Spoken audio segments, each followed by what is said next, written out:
Hey my friends, it's Justin. We're going to change the way politics are done in this country. We begin tonight in Ottawa, where Justin Trudeau has now officially become the leader of the federal Liberal Party. The son of former Prime Minister Pierre Trudeau was the front-runner from the beginning. And tonight, his coronation is complete. Justin.ca. Sir, any statements on the Power Corporation? If you're Prime Minister, would you restore the Bank of Canada? Or would you keep perpetuating the debt to the private banks? You seem to have your mind made up. I'm listening to Canadians right now, and I'm hearing your perspective. I have been, in my past, a very rare user of marijuana. I think 5 or 6 times in my life that I've taken a puff. It seems like a dangerous move to put that much into somebody like Justin Trudeau when you're not even aware what kind of foreign policies and what kind of wars of aggression he might continue, or if he's going to continue the things that Stephen Harper has been doing, the things you've been fighting against. How do you know you're not being duped into voting for Justin Trudeau to carry on these same old things, the same old left-right, same two sides of the same bird? Your concerns are not my concerns. I'm very impressed, actually. I think that he's very lucky. He's inherited the intelligence of his father and the good looks of his mother. I think Canada's better off with another politician than Trudeau. We are a nation of fairness, of justice, and of the rule of law. We will not be intimidated into changing that. Legalization of marijuana will be part of the Liberal Party platform. It's either more years of Harper or it's legalization with Trudeau. Or it's not even legalization with Trudeau, but thank goodness it won't be Harper. Well, he represents the future of liberalism in this country and its past. Do people mob him, swoon, and take iPhone pictures mainly because he's Canadian royalty? By far the most famous 40-something in Canada. Or is it something else altogether? It was really exciting almost to be able to dig into how I've been shaped as an individual and hopefully as a leader. Hey Justin. Yes. People are curious as to why you flip-flopped on C-51. I didn't. I was consistent the whole way through that I think it doesn't get the balance right between protecting our security and protecting our liberties. That's why I'm committed to repealing the problematic elements of it. It seems to me that it's not what people want, though. Well, you know what? They have an opportunity to vote and decide what they want in this upcoming election. That's what the democratic process is all about. I didn't see you at Bilderberg this year. I've never been. What are your thoughts, sir? One statement on Bilderberg. All right, where'd you go? Your father, man. I'm not here to talk about Bilderberg.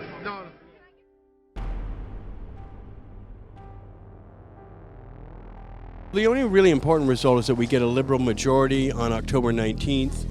In that regard, would hopefully lead to legalizing marijuana or taking it out of the schedule 6 months later, and the province is regulating it, and then we'll see what we can do there. We know these parties are known for riding in on tickets. Let's just hypothetically say if Trudeau was riding in on the weed ticket. I mean, where does he stand on foreign policies? Where does he stand on military intervention? Where does he stand on a monetary reform? Are you aware of his positions on these things? I couldn't care less. I absolutely could not. To me, this whole election is entirely a referendum on legalizing marijuana with the benefit that we get rid of Stephen Harper. I really don't care about the other views of any of the parties because they're all nuanced at best. It's all really a battle over personalities if you get beyond our one issue. But our one issue I've been working for 45 years of my life, and we have never had an opportunity like this as a voter. So we'd be absolutely stupid and derelict not to seize this opportunity to see if we can get a party that has a chance to form a majority that promises full legalization to actually see if that happens. There's never been a chance like that, and there's not likely to be one if we fuck this up. It seems like a dangerous move to put that much into somebody like Justin Trudeau when you're not even aware what kind of foreign policies and what kind of wars of aggression he might continue, or if he's going to continue the things that Stephen Harper has been doing, the things you've been fighting against for 14 years. How do you know you're not being duped into voting for Justin Trudeau to carry on these same old things, the same old left-right, same two sides of the same bird? Your concerns are not my concerns. I don't have any of those concerns. I am completely confident that if we got a Liberal majority, we would see some form of legalization, and that's all I care about. I do not care about the other thing. They're not going to change, whether it's the NDP, Liberals, and Conservatives, for the most part, and other parties simply aren't going to have it. They don't get the economic support. They don't have the numerical support. You know, I'm playing in the real world. I want to see change in the next year. That's only going to happen if people vote for the Liberal Party. It's not going to change if they vote for the Green Party, the NDP, or the Conservatives. My goal is single-minded, as I've told you. Legalizing pot, this is the only way I can make that happen going to the polls. How many times do these politicians have to make these promises before we'd start to realize that they don't carry out these promises once they get in? You're editorializing. If you're a journalist, you're supposed to ask me the questions. What you've just done is stated an opinion which I don't agree with, nor do I want to discuss, because it's a cynicism that I have no value for. Okay, well, it's very serious, because this is leading towards... It's serious to you, but I've told you, it doesn't bother or concern me. I don't care what they stand for. I'm comfortable being a member of the Liberal Party and advocating them for the very important reason to legalize marijuana. I'm simply not on the radar to identify any other issue. Anyway, I got to run. I got to see my wife. It's been good talking. Thank you. All right, take care. All right. Well, there you have it. That is Mark Emery's position on putting blind faith into Justin Trudeau, the leader of the Liberals, riding in on that wee ticket. So we'll just have to wait and see if this tarnishes the Mark Emery legacy or not. Federal Liberal Party leader Justin Trudeau is a neoconservative with better public relations than his counterpart Stephen Harper. In fact, aside from his stance on legal marijuana, there is essentially no difference between him and Harper. Both agree on wars and the police state, and more power to the state and less to the people. But because he's pro-cannabis, we're supposed to overlook everything else. But even in that area, Justin is merely a face without any substance. He doesn't have the slightest clue as to how he'll legalize cannabis. When asked about a specific plan, he replied, "No, not as of day one. The actual model isn't going to be spelled out in our election platform because we need responsible study to make sure that we are doing it right in a way that is suited to Canada." Keeping legalization plans secret makes sense according to Justin, because we have to build rapidly a plan to protect our kids, to stop the criminal elements from profiting, and to not criminalize a whole generation of people. As in, any specifics of his plan without the special knowledge that comes from the Prime Minister's office is unfit for an election campaign. Of course, we can figure out his plan without having to look at the Liberal Party platform. Justin told the Ottawa Citizen, "No matter how much a teenager wants to go out and buy a beer, for example, there is no black market for selling alcohol to teenagers." But that's not true. There is a black market for underage drinking. It's just that people aren't producing it themselves in their basements. Even the black market for alcohol gets its supply from the legal, taxed, and regulated producers. That's all legalization is about: tax revenue and control. Justin says, "What we need to do is make it at least as difficult for young people to get their hands on marijuana as it is for them to get their hands on alcohol." But it's not hard to be an underage drinker. Harper isn't necessarily wrong when he says storefronts will normalize use and make it easier for children to smoke. Storefronts do normalize cannabis, and it's a lot easier than buying off the street, no matter how old you are.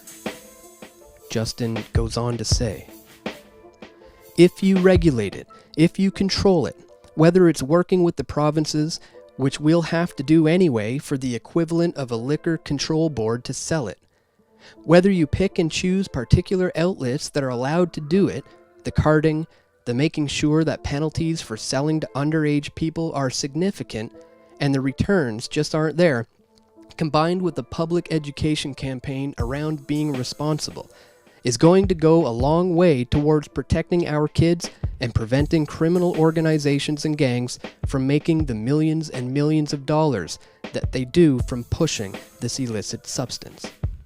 In other words, if we let the Liberal Party regulate and control cannabis, they will work with the provinces to create some kind of cannabis control board that manages sales. Or it's possible that, like in Washington state, the existing liquor control board will just incorporate the newly legalized goods and services within their domain. Imagine the cannabis selection of Ontario's beer store cartel, coupled with the government-owned and operated LCBO. A control board of bureaucrats handing out applications, licenses, and determining who gets to grow, buy, and sell. This system is practically already here in the medical regime. It's called the MMPR. There is a continuity of government, and despite all his anti-marijuana propaganda, Harper is setting the country up for legalization. And lo and behold, the federal government's legalization scheme destroys the middle class they claim to protect and represent. And despite his support for medical cannabis dispensaries, Trudeau's plan will prevent non-violent criminals from getting into the business since they have a criminal record. Even though many of them only have a criminal record because cannabis has been in the Controlled Drug and Substances Act. Licensing and restricting its sale to keep it out of the hands of these people doesn't make any sense. The state has criminalized cannabis and all its producers and consumers for the last 92 years. And now we are to trust this same state apparatus with legalization?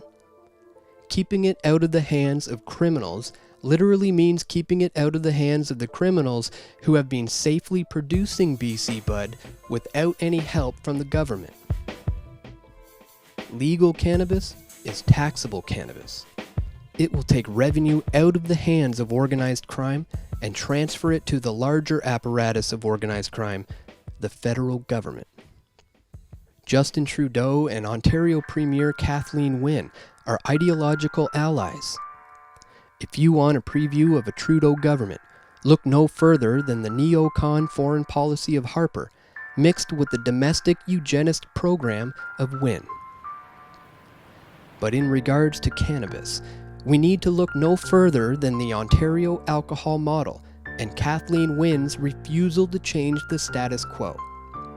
In Ontario, the beer store controls 79% of the market.